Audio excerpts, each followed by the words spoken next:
baiknya kita memulainya dengan membaca doa. Oke, doa dipimpin oleh ketua kelas, silakan. Doa dimulai. Selesai. Baik, selanjutnya Ibu akan mengabsen dan mengecek kehadiran anak-anak ya. Iya, Bu. Nur Widya Handayani. Hadir, Bu. Vika. Hadir. Sukma. Hadir, Bu. Nur Afia Dayana. Hadir, Bu. Oke, baik, kehadirannya 100% ya. Iya, Bu. Ya, baik. Ibu akan menjelaskan beberapa submateri pada hari ini. Tapi sebelum itu, Ibu akan mengetes ingatan kalian bagaimana kalian telah memahami pelajaran sebelumnya. Nah, ada yang tahu submateri sebelumnya itu apa? Ada. Silakan, Nur Widya. Besaran. Besaran dan Satuan. ya, betul, besaran dan satuan. Nah, berbicara tentang besaran dan satuan, tentunya Ibu telah menjelaskan pada pertemuan sebelumnya, yaitu pengertian besaran dan contoh-contoh besaran. Ada yang tahu pengertian besaran itu apa? Saya, Bu. Ya, silakan Nur Widya. Besaran adalah sesuatu yang dapat diukur dan mempunyai satuan. Oke, jadi besaran itu sesuatu yang dapat diukur dan mempunyai satuan. Ada berapa macam ada berapa macam bentuk besaran? Silakan Sukma. 2, Bu. Besaran apa saja? Besaran pokok dan besaran turunan. Ya, betul sekali. Sepertinya anak-anak semua mempelajari sangat baik ya pelajaran pada pertemuan sebelumnya. Nah, Sukma tadi telah menyebutkan macam-macam dari besaran. Besaran pokok dan besaran turunan. Besaran pokok itu apa? Silakan Nur Afia Dayana. Besaran pokok, Bu, adalah besaran yang satuannya itu sudah diukur terlebih dahulu, seperti contoh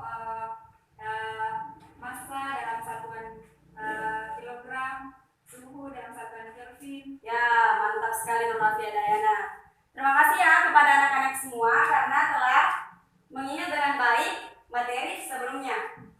Nah, selanjutnya Ibu akan melanjutkan materi yaitu tentang usaha. Nah, sebelum memasuki materi, Ibu akan menjelaskan tujuan dari pembelajaran pada hari ini. Yang pertama, peserta didik mampu menjelaskan pengertian usaha, itu yang pertama.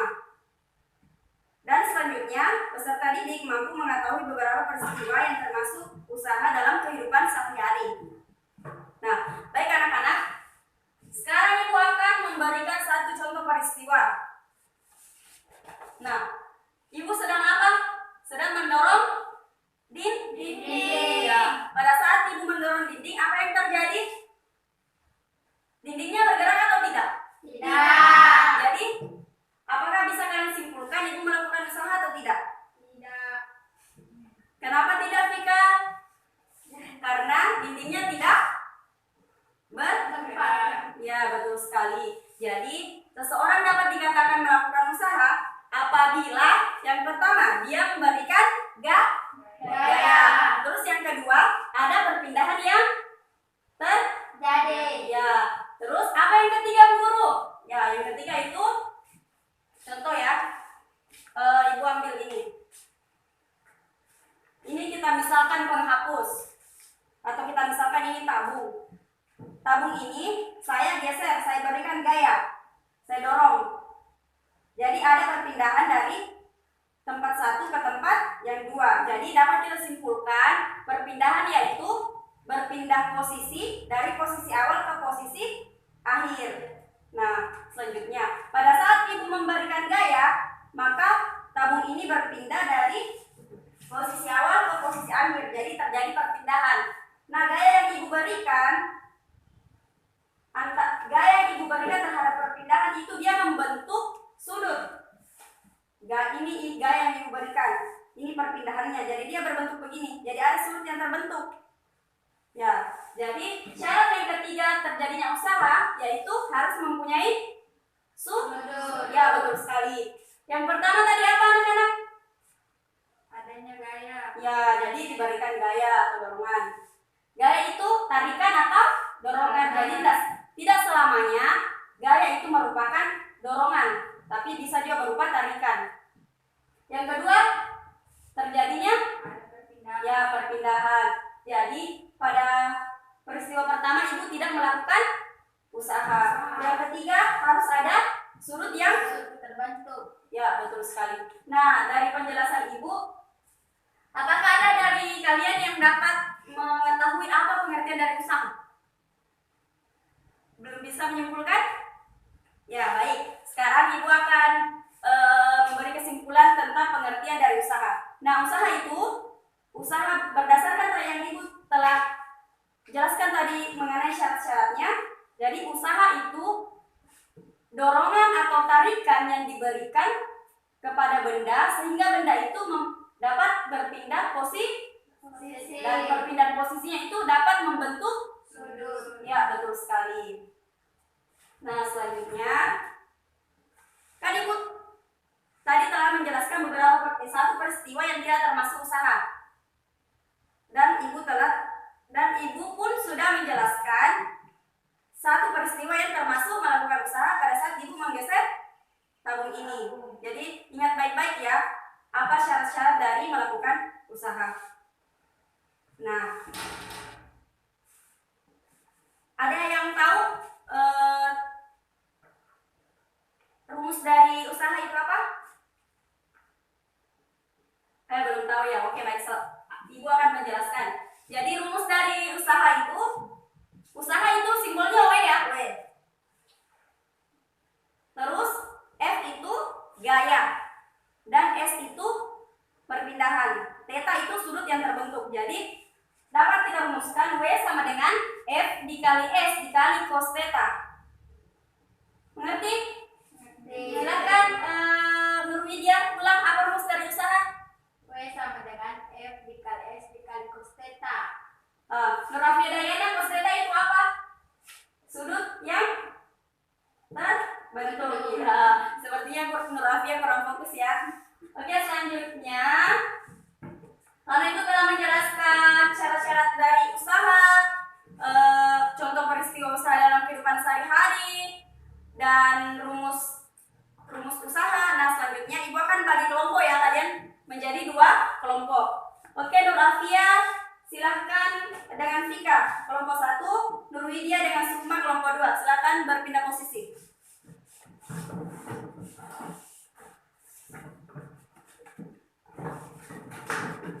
Nah, karena kalian telah duduk bersama teman kelompoknya, maka selanjutnya ibu akan memberikan tugas kepada kalian untuk mengetahui sejauh mana pengetahuan kalian tentang usaha dan usaha.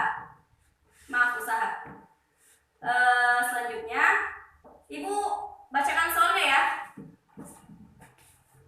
Jadi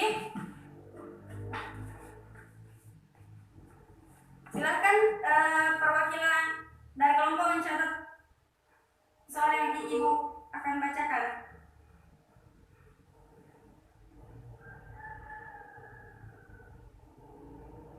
Sebuah balok bermassa 10 kg ditarik dengan gaya 50 Newton sehingga berpindah sejauh 10 meter. Jika theta sama dengan 60 derajat dan gesekan antara balok dan lantai diabaikan, berapakah usaha yang dilakukan gaya tersebut?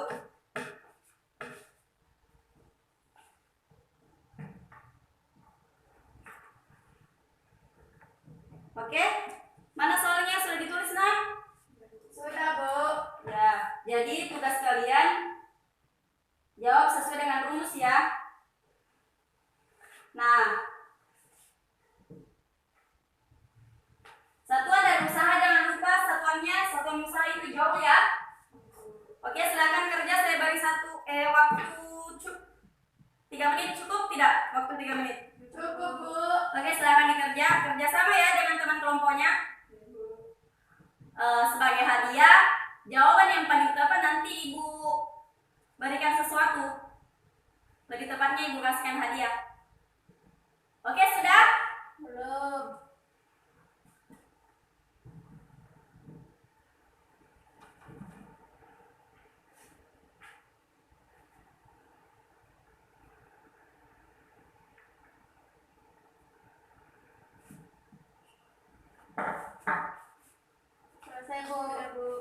Sudah?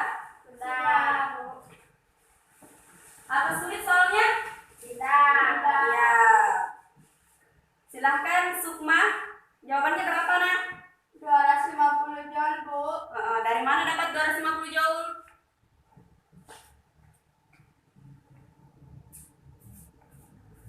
Dari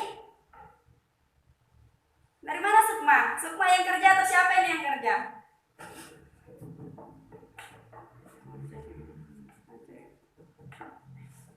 Dari WF dikali cos theta. Theta. Theta dikali S. F-nya berapa?